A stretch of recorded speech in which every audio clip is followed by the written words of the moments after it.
Fiona, thank you. On BBC London, warnings over mobile phone fraud. How criminals are getting smarter at targeting victims, gaining access to banking apps and stealing thousands in just a few minutes. Without the right precautions and protections around it, you are essentially walking around with a bag of cash. And if you start to think about it like that, would you go into a bar and put the bag of cash on the bar and turn your back on it? Probably not. Also on the programme, the much-delayed Crossrail project is finally complete, with the last stage of the line now up and running. Every day, 600,000 passengers are now using the Elizabeth line. TfL says it makes it one of the most used railways now in the country. And blooming in West London, we take a look at the Chelsea Flower Show before it opens to the public tomorrow.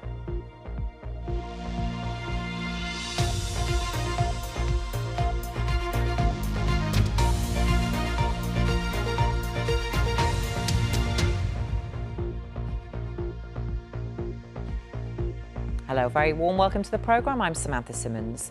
First tonight, a warning that criminals who target mobile phones are changing their tactics to gain access to banking apps. The head of the Metropolitan Police's Economic Crimes Unit says the public needs to be more aware of how thousands of pounds can be stolen in just a matter of minutes. Dan Whitworth has the story. With so many banking and financial apps available on our mobile phones, we can access our money like never before. But with that convenience comes risk. This warning illustrates the concern police have about how, in a crowded bar or on a train or bus, criminals can easily shoulder surf, look over a victim's shoulder as they type in a PIN. Then, if that same criminal can later steal the phone, it can be game over. Detective Superintendent John Roach says he's confident the technology behind the apps is secure, but the weak point criminals are getting better at exploiting human behaviour is not. If you take that out on a night out, let's say, as you suggest, without the right precautions and protections around it, you are essentially walking around with a bag of cash. And if you start to think about it like that, would you go into a bar and put the bag of cash on the bar and turn your back on it? Probably not. When Jacopo was pickpocketed on a night out last year and had his phone stolen, he was annoyed but didn't think much more of it, until he woke up the next morning and learned £22,000 had been stolen from his bank accounts. I was completely frightened. It was sort of alarming to see all your hard-earned money sort of taken away from you. I was in complete shock how it could have happened, and the fact that it happened to me just felt like I was super unlucky. 90% of adults in the UK now have a smartphone. So the advice from police if you want to avoid being a victim of mobile phone fraud is this. Number one, if you use a PIN or a passcode to unlock your phone, make sure you use a different one to open up the banking and financial apps inside your phone. Number two, never store a PIN or a passcode on your phone. If criminals get hold of it, they'll search it and they will find them. And number three, always be aware of your surroundings when you're using your mobile, especially if you're doing online banking. There's lots more advice in an article on the BBC News website, and the hope from police is the more of us that follow it, the fewer opportunities criminals will have to carry out what can be such a devastating crime. Dan Whitworth, BBC London. Lots more to come, including why child cancer patients and their families are being asked to help shape hospital services of the future.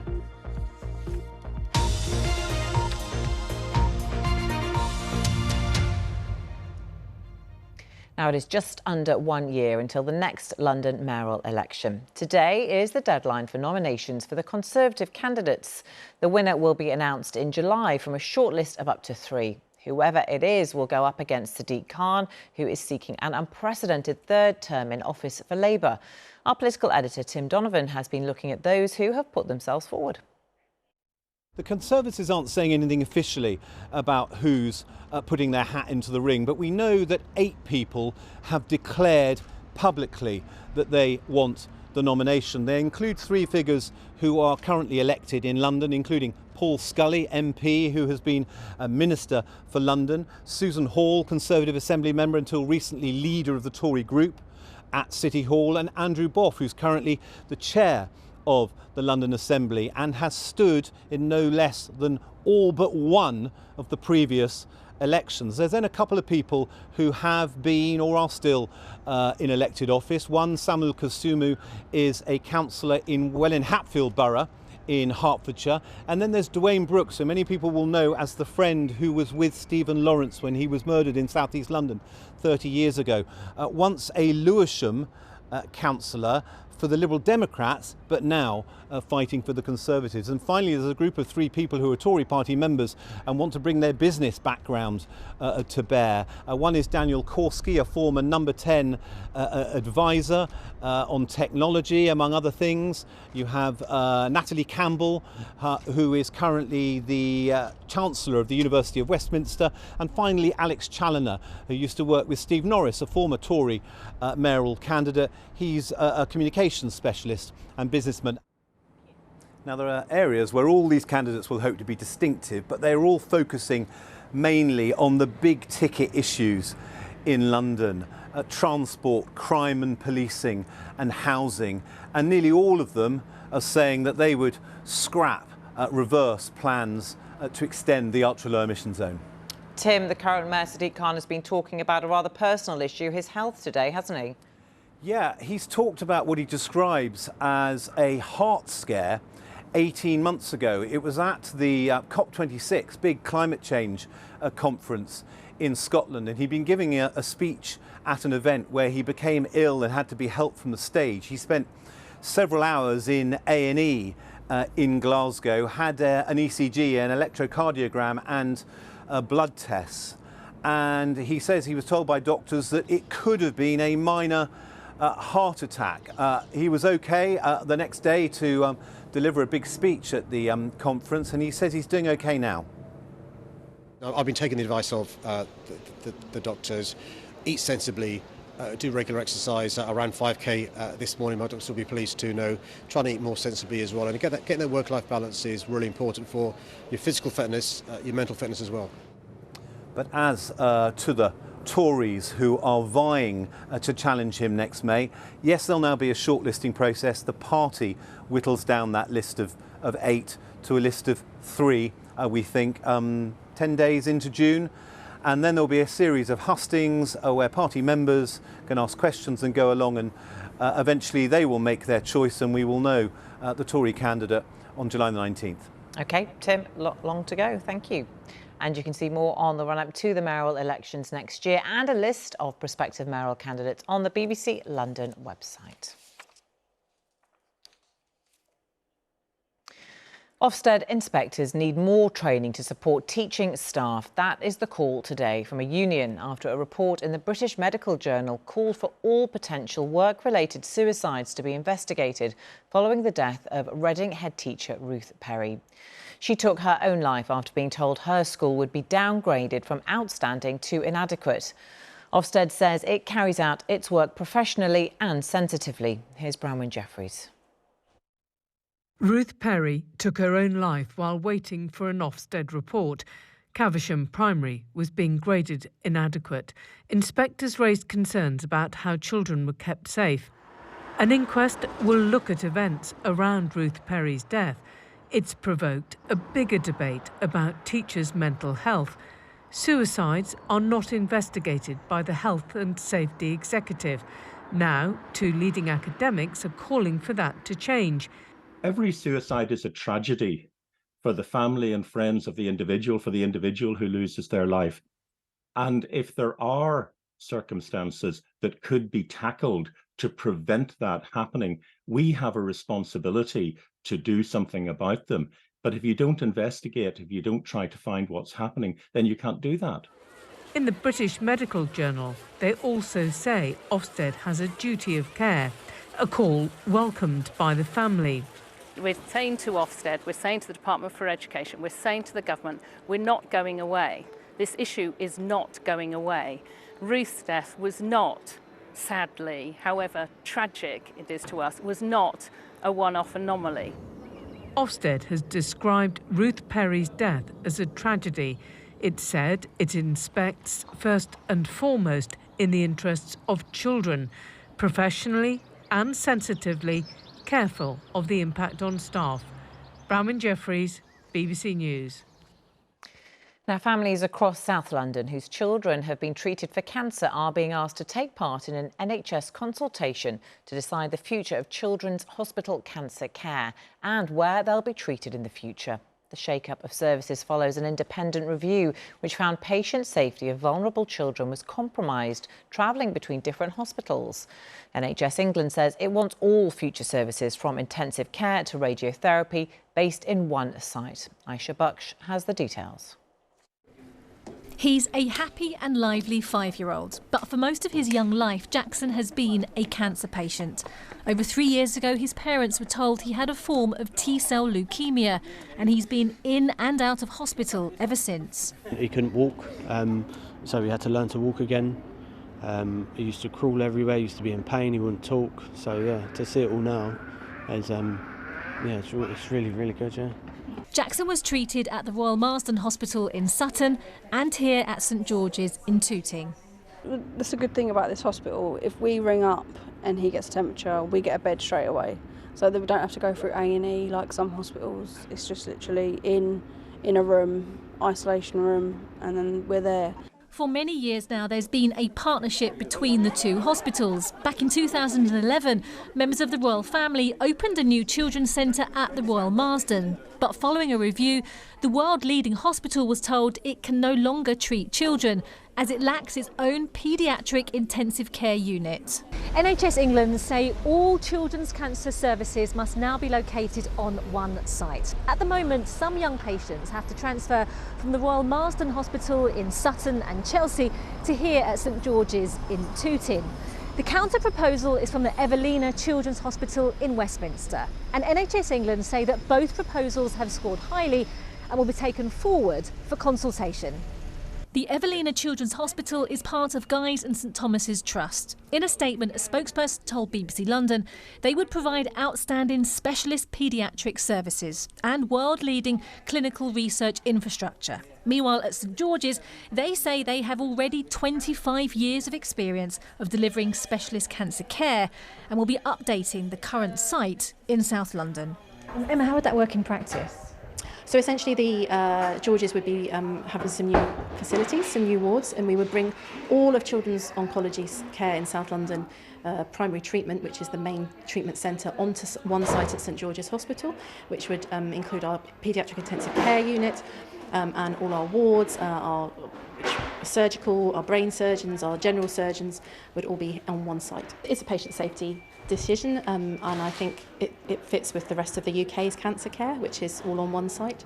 NHS England say services are not expected to move any time before 2026, but one cancer patient group fears any move may create extra anxiety for families. Anything that would bring further concern or stress or worry would be something that needs to be addressed. I think if there's any change with a medical team or a hospital, I think emotional support as well as practical support really needs to be key for any families facing this.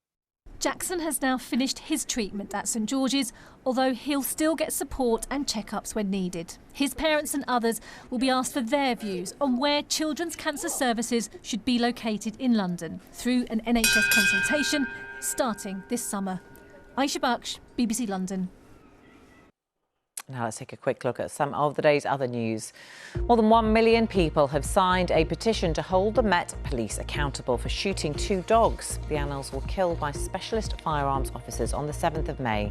It followed reports of a dog attacking a woman and her dog. The Independent Office for Police Conduct is investigating. A man has been taken to hospital after a large fire in a scrapyard in southeast London. 60 firefighters were called to Burham Way in Sydenham this afternoon.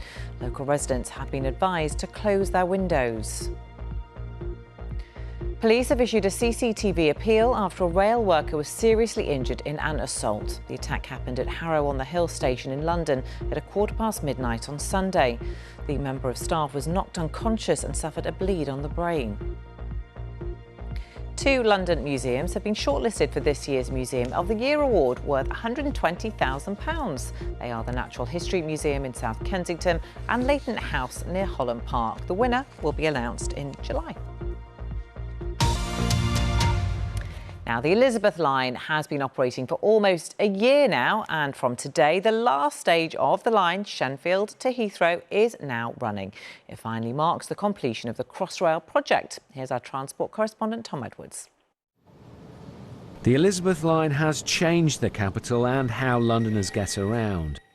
Today, the final timetable, more trains and more direct connections. Every day, 600,000 passengers are now using the Elizabeth line. TfL says it makes it one of the most used railways now in the country. Our estimates are it's accelerated our recovery by 30% quicker than would otherwise be the case. Here we're outside Tottenham Court Road. There have been 100,000 more journeys here than before the Elizabeth line was opened. Canary Wharf now has more people using that stations on a Tuesday, Wednesday and Thursday than before the pandemic, and that shows that actually our recovery has been quicker than would otherwise be the case, but clearly still a much way to go. There have, though, been some issues, particularly in West London. Commuters here complain about overcrowding and a lack of luggage racks for Heathrow passengers that use the service. Today it was part suspended again and let commuters like Justine down. So far, I'm not massively impressed with it, but let's see what happens this week with the new timetable. But it's funny because I was supposed to come and meet you face to face, and the Elizabeth line is part suspended, so I can't get on the train right now. So, you know, the answer's there, isn't it, really? Not fully reliable. In the central section, there will now be a train every 2 minutes, and the usual wait outside Paddington will be reduced. I think the service will be much better than they had previously, and the new timetable will deliver a significantly enhanced service for them. Years late and billions over budget, the Elizabeth line is now complete. The challenge now is what infrastructure project comes next. Tom Edwards, BBC London. Lots more to come, including... There are gardens for charities, children and even train stations. I'm at Chelsea Flower Show hearing the stories behind these beautiful green spaces and finding out where they'll be going next.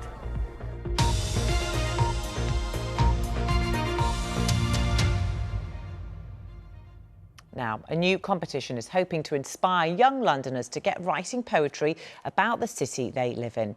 It's aimed at 18 to 25-year-olds, and there is a winning grant of £10,000 up for grabs. Well, to tell me more is the Director of Heritage of London Trust, Dr. Nicola Stacey, and Arno William Mbaki. Great to have you both here. Thanks very much for coming in. Doctor, first of all, tell us a bit more about this competition then. So this is a competition for any Londoner between the ages of 18 to 25, and it's really to get them to look around their neighbourhoods and see what inspires them in terms of history, place, and write poetry that is there to inspire other people. And it's you could be anyone, you could be a student, you could not be studying, and we're just super excited about so many people applying for this lovely competition. And well, one of those people who applied for the pilot is Arno, who is here. Hi Arno, great to have you here. Thank you for having me. Now you've got your winning entry there. You're going to read a bit of it out for us, aren't you? Please, yes, go ahead. So this is a poem called Shelter. Shelter. From hoarfrost nights where icy needles pierce chills on the length of my spine. From rainy days that bring forth nature's tears and fill these ears with sweet, sombre music. From thieves lying in wait for the pub-ridden cabman's cart. From the treacherous weight in a world in a perilous state. Shelter. I know, that's brilliant, thank you. Tell us what inspired you to join this competition and to write that piece of poetry. So originally I was working with the Heritage of London Trust on the Northumberland Archway, and we were kind of going through our interests and what really speaks to us, and one of my interests is poetry, and Nicola really was gunning for more creative young people in London, and we were in talks to kind of begin a program. And I was the pilot for that program, kind of running through it and really writing poetry inspired by these sites that we had worked on. And is that what it's about, Nicola, being inspired by London? Yes, so the poem that Arno's just read is called Shelter, and it's inspired by a cabman shelter, one of the wonderful 13 surviving Victorian cabman shelters all across London, the green cabman shelters that many people will be familiar with.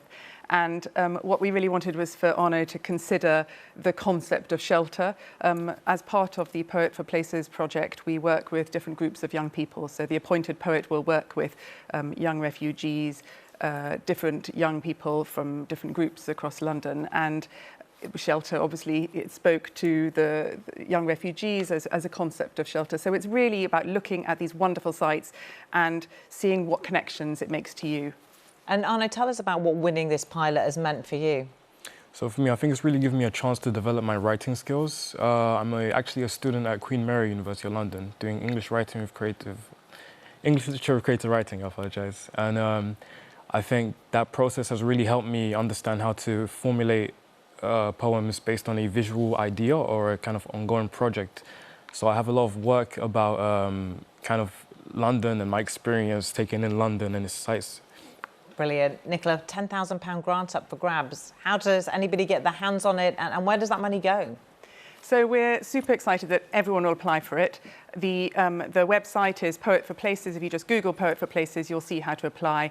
And you really just have to enter 1 or 2 poems about a place in London that has inspired you, and a little bit about why you want to become our Poet for Places. As part of the project, you will be working with young people and inspiring them. So we want to see a little bit of the desire to do, over the year, to create a pamphlet of poems, your own bank of poetry. You're going to get mentored through the year and work with young people. Brilliant. Nicola, Arno, great to have you both here, and hopefully we'll get the winning entrant on the programme as well. Thank you. Now, in a moment, we'll be heading over to Chelsea, but before we do, just time to remind you that we've plenty more stories online, including this. We have great fun together. In fact, she's introduced me to television programmes I'd never ever seen on my own. She feels like another daughter almost. The scheme matching elderly homeowners with young renters looking for an affordable place to stay, and why it's a win-win for both. For that and other stories, head over to our website or search BBC London on Facebook, Instagram and Twitter.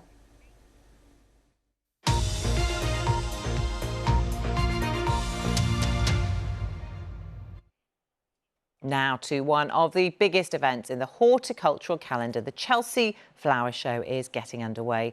As always, there are a huge range of gardens and green spaces on display this week. It opens to the public tomorrow. Elizabeth Rizzini is there for us. Hi, Elizabeth. Oh, looking glorious as ever. And the sun is shining for you. Certainly is at the moment, Samantha. You can hear the background, the band playing in the background as well, but also a lot of pollen blowing around at the moment. So I'm trying really hard not to sneeze through our forecast. Now, the theme this year for the 110th Chelsea Flower Show is sustainability. We are expecting around 150,000 people to come through the gates for the rest of the week. Lots of beautiful gardens all around. I'm currently in the Centrepoint Garden. Now, Centrepoint being, of course, the charity that helps young people facing homelessness. There's a derelict building, part of it behind me, nature growing all around, helping to heal the scars and the ruins. That's the idea. Now, the King and the Queen have just strolled past, literally now. The Princess of Wales was here earlier on today, and she was hosting a children's picnic for local school children in the nearby kitchen garden. And earlier on today, the Chelsea Flower Show also hosted its first wedding. Now, no weddings from me, but I am going to be back in a moment to give you a full weather forecast for the week ahead. But first, Wendy Hurrell has been taking a good look around. Here comes the sun, doo-doo-doo-doo. Here comes the sun, and I say, it's all right. And they were right, eventually, those sweet voices of Alec Reed Academy. They were performing in front of the School Food Matters garden at Chelsea Flower Show. A garden that will soon be theirs, replanted on their campus in Northolt, Ealing. When you first saw it, what did you think of it? I thought, wow, it was amazing. I really like it because it's very majestic, and I think our school is very lucky to have gotten it. Yeah, it reminds me of a fairy garden. We do a lot of outside lessons. So I feel like we'd be able to take good care of it. The plants were deliberately chosen for climate resilience, both beautiful and edible. The bottom line is we need children to understand that they are environmental stewards, they are custodians of our precious planet, and we really also want them to understand that food starts in the soil, not at the supermarket. You can go out and forage away and sort of bring food in for your evening meal. I think that's wonderful. It's something that helps foster a deeper connection with the natural world, and I think it's something we should be doing on any size plot. Elsewhere, something for the London commute. The platform garden features the familiar tiles and glass bricks in our stations. We wanted it to be something that was educational and something that people could kind of take home and use themselves on their balcony or their terrace and learn, like, okay, I can grow strawberry plants or basil or sage. And then the other planting we've chosen are sort of drought-tolerant planting, and that's things that will work really well in such an urban environment where they're just left to their own devices basically a lot of the time.